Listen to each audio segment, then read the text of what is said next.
Tama, diba? So, dapat, ano siya, same length.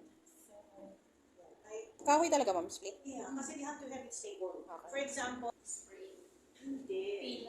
Fracture. Fracture. More or less, assess with sa kamay lang yan. Fracture sa left. This is the arm for arm, diba? Dito, fracture. So, anong gagawin nyo? So, kasi kahoy siya, siyempre hindi mo na, kailangan hindi gumagalaw, diba? So, i-slide lang. Slide. Right? You have to slide it. And then, Hindi ko okay lang. so, a-adjust. And then, a-adjust.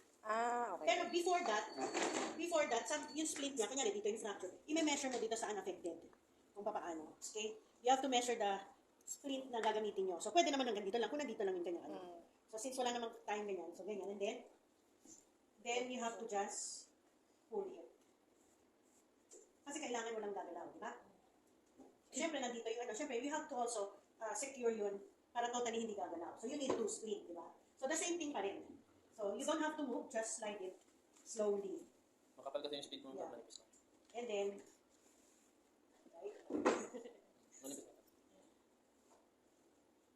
So, into, ganyan. Okay? So, ganyan na. So, nandito yung ano, fracture. So, what's the next? So, syempre, lalagay mo. And then, kung ano man yun, kasi di ba, masyado malaki. So, dapat yung mga split nyo, kung saan lang yung fracture. And then, of course, doon mo na gagawin yun. Square knot. Ano square knot? So, Right over there. Tapos, Square left left over over right. right. Dapat sila. Tapos, Hilahin yung... Tapos ito lang. Hindi, Bitawan mo. bitawan mo ito. Okay. Tapos yan ang hilahin. Yan ang... yung hilahin mo. Yes. Okay, so ganyan, di ba? Yes, ma'am. Pag ginanon, ito. Yan ang Yan, hilahin mo. nakahawak ko sa buhay. Okay. So, ano yun ulit?